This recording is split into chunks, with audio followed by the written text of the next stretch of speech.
Morning, guys. Good morning. Vinny, I haven't seen you in a while. I don't know where you've been, but my watch guy, Vinny. Yeah, let's get to it. I mean, I struggled to find a lot of news this morning. I did find some things. There's some funny stories coming out of the Wall Street Journal. I ordered my new iPad this morning. That's pretty fun, but let's get going.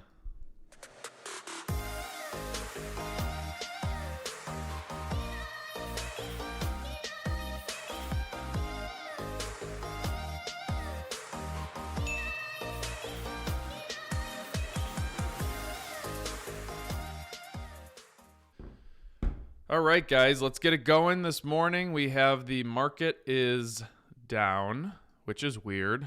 I didn't think the markets went down anymore. All these companies, they say they're crushing earnings, this and that, and somebody brought it up today. You're seeing a lot of earnings go the opposite way. So, excuse me. You're seeing a lot of companies come out with pretty good earnings, especially like an Apple, Microsoft, all of these different. I was on a bender last night, yeah. And it's rough out there. Things are going the other way that you would think the stock's going to go. This is why I always say be very careful when you're going in and trading earnings. Apple, for example, shot up almost 5% post-market on Thursday. And then yesterday, I think it closed up maybe 0.5%, something like that. Steven, like a wristwatch guy. Yeah. Vinny, I think he's from Brooklyn or the Bronx or something like that. Vinny, tell me where you're from. He's a good dude. All right, guys, let's see. Let me start with some stories, and then of course we're gonna jump into what today is, which is I like to talk about the wins and losses that the Bid and Ask Nation has made during the week or the month, which we can do. So I found these stories pretty funny. This story was posted, 454. This was yesterday. So stocks rose to new records, pushing the S&P to new records. And I guess I didn't catch this. I kind of tuned out all day yesterday as far as news. Actually, I pretty much tune out every day as far as the news out of Washington goes. The prospect of another $1.8 trillion government spending bill. Yeah, man. No, I'm not hungover. I have a cold. I got a facial yesterday, my first time ever. That was that I'm definitely getting that every month. Those things are legit. Let's see here. Actually, I don't think I have a cold. I think I just have insane allergies right now.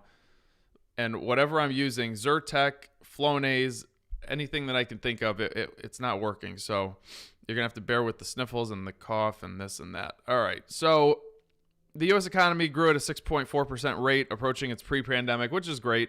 Weekly jobless claims are falling. Here, I like this. Who said this? Some Oxford economist, Nancy van den Houten. We're on a really good path here. While acknowledging a full recovery is still a long way off. So she just basically said we had a full recovery. The full recovery is a long way off, but we're hitting record highs on the stock market, this and that. So that doesn't correlate at all. Just like that news story I read yesterday makes no sense and doesn't correlate at all. These people, I don't even think they do it on purpose. They just talk out of both sides of their mouth. They don't know what they're saying. All they want to do is be cheerleaders for the market. And, well, that's pretty much what you get from Ivy League schools. American families. Oh, here we go. President Biden outlines a new proposal on Wednesday for his new American Families Plan, which would boost spending on child care, education, which we know, just keep throwing money at education. It's always going to get better. And paid leave. Let's de-incentivize people to go back to work even more. In this environment, it's very difficult to be bearish. I mean, he's not wrong with basically what Jerome Powell and the Fed came out yesterday, on Wednesday saying is, if you let's just keep printing money. He said, we're not going to lighten up. We're just going to keep throwing money at this. We're going to keep artificially propping up the markets. Earnings are bad. We don't care. We'll send more money into it. I mean, before the last $1.9 trillion bill was even signed, they were already talking about this $1.8 trillion one. And I love how they put these cute little names on them, like the American Families Plan. Aw, so adorable. Then you go over to this story from the Wall Street Journal. Same thing written today. U.S. stocks edge lower as fresh waves of coronavirus infections are globally hampering supply chains and driven up inflation. So last night at 4:54 p.m., everything was hunky-dory. Everything was beautiful. World is going to recover. And then you come in this morning and, coronavirus is back. It's just so funny seeing these stories like this. I mean, this is literally the exact same story, but except it talks about cases in Brazil and India. And then everything down here, and I didn't highlight anything because basically it was saying the exact same thing that it said in the other story. So that was pretty funny. Let's see. Seth, how's the water this morning? That's a good one. Guys, smash the like button for me, and we are going to roll over to Twitter.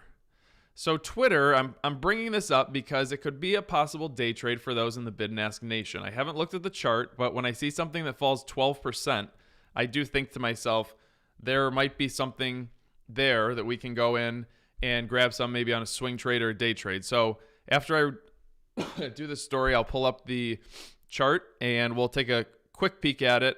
And then we'll do if there's anything going on, we will dig a little further into it in the Discord chat with the Bid and Ask Nation today. So what was the title of this article? Twitter stock sinks as revenue earnings beat, but the number of users miss expectations. So I'm no genius here, but when you have companies coming in and censoring half of the country, it doesn't matter what side they're on. What do you expect to happen to your users? It just doesn't. Who in their right mind would have thought the usership of Twitter would have gone positive? I mean, this doesn't even register in my brain that you would think that whatever happened around November, December, leading into January, and this and that was actually it was January 6th. So everything in quarter one, you think that you're going to get users after what happened. It just doesn't make it happen there. The computer just shut off. So let's continue with what we were doing. I was in the middle of talking about, let's see, it was Twitter. Yeah, okay. So let's go to Clorox next. Thank you for sticking around if you stuck around. And yeah, I don't know. All right. Let's do Clorox. So Clorox is back in the news. Of course, they were in the news because of the pandemic, and they sold out of everything that they could possibly sell out of, which was incredible. But yesterday they sunk 6%, and it's because the company swung a loss of $61 million. Now, I guess it's not too surprising. I mean, I go back to the same thing that I said on Wednesday when we were talking about Apple. Apple had record sales going into of December of the fourth quarter of last year. They beat it. Somehow they beat it. They just crushed it. But those kind of quarters are anomalies. Of course, when you have companies like Clorox that get a pandemic and everything needs to be clean and everybody's freaking out about that, it's an anomaly. So looking at it saying that, I mean, if the loss is terrible and they're going back to, even if you compare it to, pre-pandemic numbers and they're dropping below that, that's a bad thing. If we're talking about going back to normalcy, I mean, I don't know. That's just what I look at. But their sales in the health and wellness division have fell 8%, with sales in household bags, grilling, and kitty litter has rose 6%. So they're doing okay. Everything's gonna be okay for Clorox, I'm sure. They're one of the biggest companies out there as far as the cleaning world goes. So yeah, same goes for Netflix. Very good. Very, very good. Let's see. Alrighty. Let's go to the next one, which is restaurants. So this morning I read about Restaurant Brands quarterly results, top estimates on Burger King sales. So Burger King has done well for this brand. I know they have the Tim Hortons brand in their line, which is pretty good. I know they're in Columbus. They're in a lot of hockey towns. Well, they're big in Canada, but they're in a lot of hockey towns in the United States. But so the main reason I wanted to point this story out was because of this right here. And I remember when we did the last round of stimulus, when they did this $1,400, I told people in the Bid Nass Nation, we need to watch McDonald's, we need to watch Starbucks, we need to watch Burger King. We need to watch those things where when people get a little extra cash in their pocket, they go and enjoy themselves a little bit more. So the story has basically confirmed that. $1,400 of stimulus has boosted spending over at Burger King and McDonald's. So Burger King sales rose 6%, almost, let's call it 6.5%, compared to McDonald's, which was 13.5%. They say it was because of their chicken sandwich. So has anybody tried their chicken sandwich? The crispy chicken sandwich? I would really like to, nothing compares to the Chick-fil-A crispy chicken sandwich. I guess I could try the Popeyes one, but that's that. So, all right, I want to do some wins and losses that we've had this week. And you guys you can ask me whatever you want to ask me, and I'll probably answer it. Well, we'll see. All right. So, guys, in the Bid and Ask Nation this week, I go through every Friday, and I just go in there on Friday morning, and I say, guys, send me your wins and losses. No matter how big they are, how bad they are, I really don't care. But the caveat is using my method of trading. Don't go in there and be doing crazy things, and then let me switch here. I don't need to be on the screen anymore. So don't be going in there doing crazy things and then blaming me for it. If you use my method, that is the way to do it. So I guess Portnoy did do a sandwich review. He gave the McDonald's chicken sandwich a 4 something, so that was terrible. Popeye's chicken sandwich is really good. Didn't like the bread. I don't like the bread at Chick-fil-A. Okay, here we go. I'm going to read their usernames. I'm going to tell you what stock they were in, how much they made. They either told me a dollar amount or a percentage, and if it was day trade, swing trade, long-term trade. So Lucian, he was the first one. Man, get out of here. He was the first one to tell me anything about this VRTX. He did a day trade, $300. Rusty Trash Panda, that's a good one. So he's done a bunch of swing trades and long-term trades during the month, mostly swing trades. He made $1,100 this past month. What's today's date? 30th. So in April, he made $1,100. Guys, this stuff works if you actually stick to the methods. Madison, my dude Llewellyn, $100 on Cloudflare on a day trade. That kid has come in here and he's in the UK. I think he's 21, 22 years old, something like that. He was one of the originals. I think he was the 5th patron we had. He's been around almost since day one, and he's learning how to day trade right now. He's in school, and he's doing well for himself. Let's see.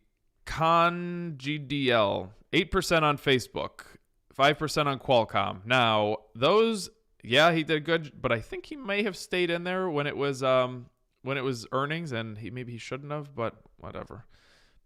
Teddy, here's my favorite one. Teddy came in, made $1 on BJ's on a day trade. Hey, you got to start somewhere. You have to start somewhere. Alexander Gonzalez, ELAN, up 3.5%. Nice. AM15, ADT, swing trade, plus 9.3%.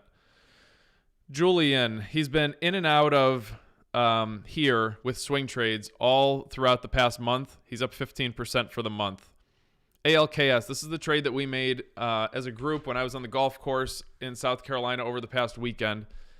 He made 5%. I made 2%. I was in it for about 90 minutes. And to be honest with you, I was expecting to be in it longer than that. But the whole Bid and Ask Nation made more than 2% on that trade. Some guys stayed in a little bit longer. And then ALKS, as of right now, I think it's dropped and it's not doing very well. Simon, 10% on Apple. He threw a tracker share on that one and has done very well. So, guys, this stuff works. It works very well if you just stick to the process and stick to the method. You notice that we're not having the biggest gain we had in a month was 15%, and that's because Julian is extremely active. He pretty much sits there and does it all day. You're not going to come here and see people having 60% gains in a month and 100 and 500% gains in a month from this crap that is out there like Bitcoin and this coin, that coin. So, yeah, it works. It's consistent. You're going to do very well for yourself. How do you like South Carolina? I went to Kiowa. Kiowa's absolutely incredible. That was one of the most beautiful places I've been.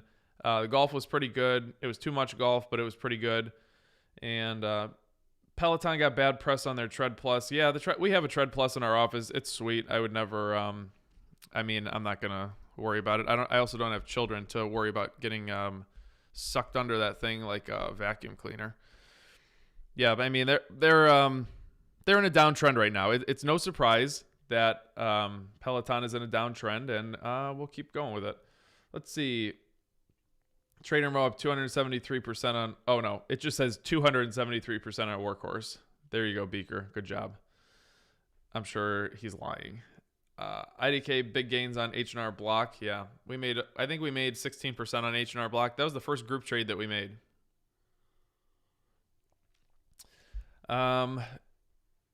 Johannes, I think that's how you say it.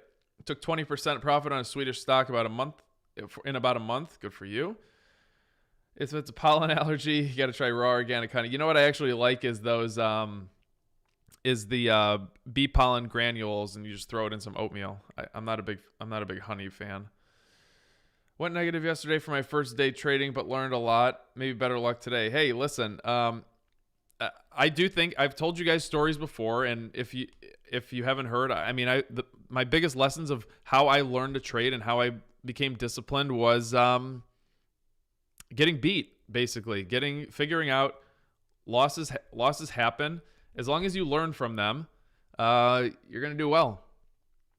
How much is the Bid and Ask Nation a month? I think it's $64 a month right now. I can, let me see here. Let me put you guys on here, and we'll go here. But I think it's $64 a month. Yeah, $64 a month, 26 spots left. It's only going up from there. So you get full access to me, full access to the Discord and the Bid and Ask Nation, of course. You get a lot of exclusive content what I do on the show is very brief. It's basically news and just talking about things. You get pretty in-depth stuff on there. Also, you get all the Everything Money software for free. And you get, 15% off Crossroads merchandise, vanities, lighting, our houses in Mexico, 15% off. When we come out with Everything Money merch, 10% off that. You get access to mine and Paul's portfolios. You get a lot of stuff with the Bid and Ask Nation. Plus, on top of that, you're making big bucks. I mean, I'm looking at here right now, pretty much everybody paid for their month in one trade. I had Cash. He goes, I paid for 10 years of my Bid and Ask Nation membership in one trade. So let's see. I closed up 9% on OKTA. Very good, Joseph. I'm up 1,000% on Everything Money. Nice. I mean, this stuff works, guys. It's what's the method you talk about? Ask me be more specific about that, Nick. I don't understand your question. What handicap do I have? I'm a 10.2. Actually, after Kiowa, it definitely went up. So let's look and see what we got here. An Egyptian that doesn't like honey. I'm literally still a 10.2 after those terrible, terrible rounds in Kiowa. Okay, whatever. Alrighty. I learned 14.5K lesson about it. Geez, Spicer. There's no way. Spicer, if you lost $14,500 in March, that was not me. There's no way that was me. 4% on LABU day trade with the Bid and Ask Nation community. So in the Bid and Ask Nation community, we have a day trading only channel. So I'm not very active. I'm not an active day trader, period. I don't day trade really at all. These guys are in there chatting from 9:30 in the morning. Actually, they're chatting like from 8:30 in the morning until 4 o'clock in the afternoon. Nonstop day trading. They are obsessed. They're very good at it. And those are the guys to learn from. I'll sprinkle through that chat every once in a while and start looking at things. Man, those guys are very good. Get your stop losses right, people, especially when you're day trading. That's right. I always tell the story. I was trading that LABU back in the day. I lost $27,000 in like 15 minutes. You can get smoked, and the reason that I did lose that money is because I didn't have a stop loss in, because I was getting cocky and I thought that I didn't need a stop loss, and all of a sudden the chart went against me very fast because it's a 3-time ETF, and boom, there you go. When are you posting your portfolio again? I mean,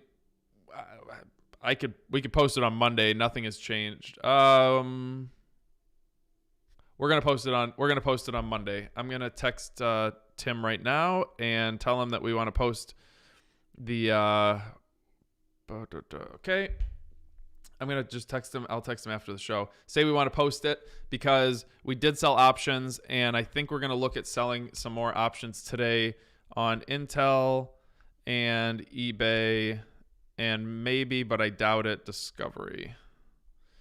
So we haven't bought any stocks, but that's that. Future graphs and screeners that are coming. Yep, they're going to come in the future. Paul paid for my membership for the next 2 years. Oh, the tournament. Oh, yes. So we traded Cardinal Health. That was a great trade. We did very well. So we did take a loss on BJ. I should show this one. I completely forgot about this one. Let's see here. BJ's wholesale. Let me get this thing up here. So with BJ's, the reason that we decided to bail on BJ's is because it was just coming down. It just kept coming down like this. And I think we sold out on this day. And the reason was our red line took a drastic crank like that down. And you can see it's just it's hitting this 25-day moving average, and it just will not let the 25-day go. So unfortunately, the CEO of this company passed away. We were doing very well on BJ's. We had a very good run going. I think we bought right here. Maybe it was, I don't know. It was one of these two. But this day right here, it really hurt us. The CEO passed away. The stock dropped about 5, 6, 7%. And then it just kind of ruined the trend for us. So unfortunately, those things happen. But hey, it's important to know that we lost. And it is what it is. You're going to lose. But the point is that we are mitigating risk, and we're doing okay. I personally haven't made my Patreon, but I guess in time, can we add CURI to the watch list? I'll take a look at it. If you say it works, if you use the method. Oh yeah, my method of training. Well, join the Bid and Ask Nation, and you get join it for a month. See if you like it. You get all the training series videos that I'm going to be redoing for those of you that are I know you guys don't really want me to redo them, but I am going to redo them because the production value can be better. And when I made those videos, that was literally the first time I ever turned on a camera and got going. So we will do that. Getting in on a hype stock minus $10,000 learning process priceless. It's true. That's exactly right. Urgent question. I'm actually all invested currently, so I have to pull back before getting an EM Patreon as I'll have no capital invest now. Is it worth going with less than $1,000? I mean, I think it is. I mean, even if you're not going to get rich quick off of learning the way that I invest or the way that Paul and I invest together with value investing. This is a long process. You're not going to go 10x on anything. But I do believe that what you learn now, and based on your profile picture, you look pretty young. So what you learn now is definitely going to help you going into the future. So even if you're not making hundreds of thousands of dollars today, it'll help you in the future. Here we go. Somebody made 25% on NVIDIA. NVIDIA was a sick trade. You guys didn't. That wasn't even me. That was all you guys. I just said, yeah, go for it. They bought right here on this candlestick. It was a great uptrend.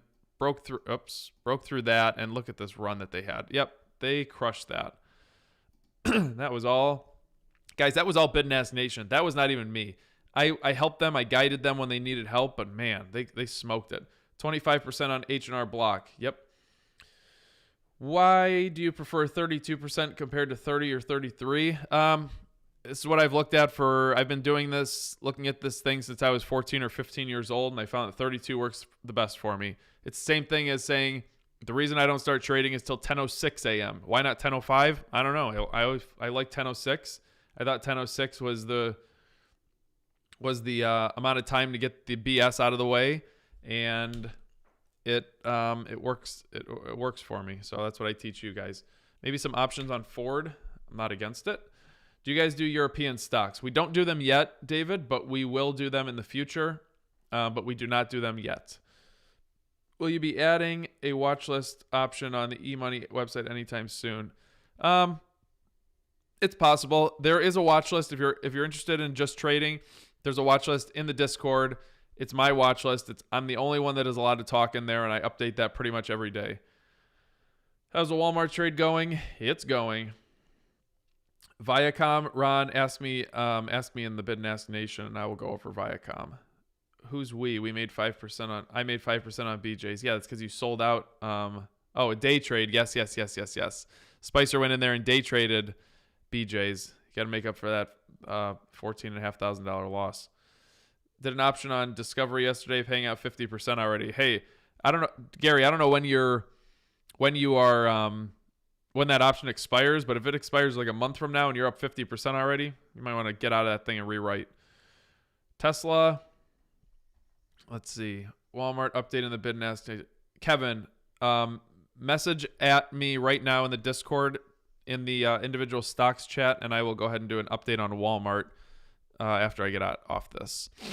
And I'm going to stay a little bit longer because I crashed today, and I have no idea what happened. The computer literally just turned off, and the Apple logo popped up. And now all the Apple haters are going to be like, you should get a PC. Okay. Alrighty. I'm not interested in crypto. Good boy. Thanks, Mo. Thank you for the course.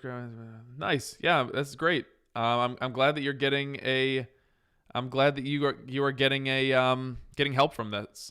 That's wonderful. I made 11% on A. Yeah, RJ's been big on this stock ticker A. Let's look at A. I think he exited that trade by now, but that was a big one for everyone. So we don't necessarily need to exit, but he came up through the sweet spot very nicely. I know he added here, and he just ran it all the way up, and now we're starting to get that little bit of a pullback. It's kind of coming back to the 25-day moving average, and that was a great trade. Very good trade. Excellent job on that. Guys, hit the thumbs up button, please. Let's get this thing to 100. Mo mentions the CEO dying 1, 2, 3, or 3, 2, 1. Yeah. I mean, that's what happened. Everything went bad on us when the CEO passed away. The guy was so young, too. He was 43 years old. What am I going to do with eBay? I think I'm going to sell some puts on eBay. Neo stock. I'm not entertaining that. Why is Tesla tanking? I have no idea. What is Tesla really tanking? Didn't I just have Tesla up here? I wasn't looking. I mean, Tesla should be... Oh, Tesla. What a great tech company they are. Yeah, Apple sucks. I ordered a new iPad this morning. That was pretty sweet. So, all right, guys. Well, Twitter gap down 13%. Yeah, so with Twitter, I think that everybody should just kind of chill out and see what happens. Twitter is, let's see. Yeah, they gap down pretty hard right there. They get below their 100-day moving average. This might be something for a swing trade if you guys want to look at it in the Bid and Ask Nation. You could run it down to $52, which is the 200-day, or you can run it above $60, which is the 100-day. So let's see. What would your strike prices be? I haven't decided yet on those. I'm going to have to look through them and analyze them tonight, this and that. So did eBay report earnings yesterday or something? Is that why they were down 8%? I think that's what it was. Oh, yeah, they gapped down a bit. Okay. I'm sure they're going to I think they're going to probably hold this 100 or 200-day moving average, this white line right here. So someone just passed away in a Tesla. It took a long time to put the fire out. Oh, yeah. Drop the fireside. Oh, yes. So every once a month, we do a fireside chat for patrons only.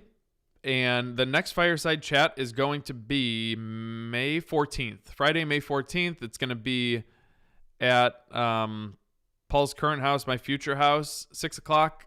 And you guys, it's kind of just a free for all. You guys ask us whatever you want. We talk about whatever. It's for patrons only. We'll talk about stocks if you want to. We'll talk about life, mentality. We did an awesome interview with our friend yesterday, Hesh Sagafi. He's a mortgage broker here. The guy has an incredible story. He's started businesses. They failed. He's been stabbed in the chest. He survived.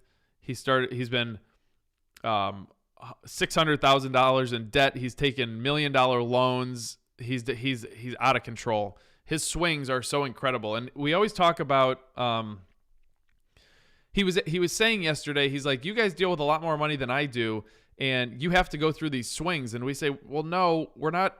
We're more conservative. And even if we do go through those swings, we are swinging from we're not going below zero. He's literally going from way up here to way over here of the scale of, and he's balancing that middle line of zero. And he's going above zero, below zero, above zero, below zero. It's really incredible.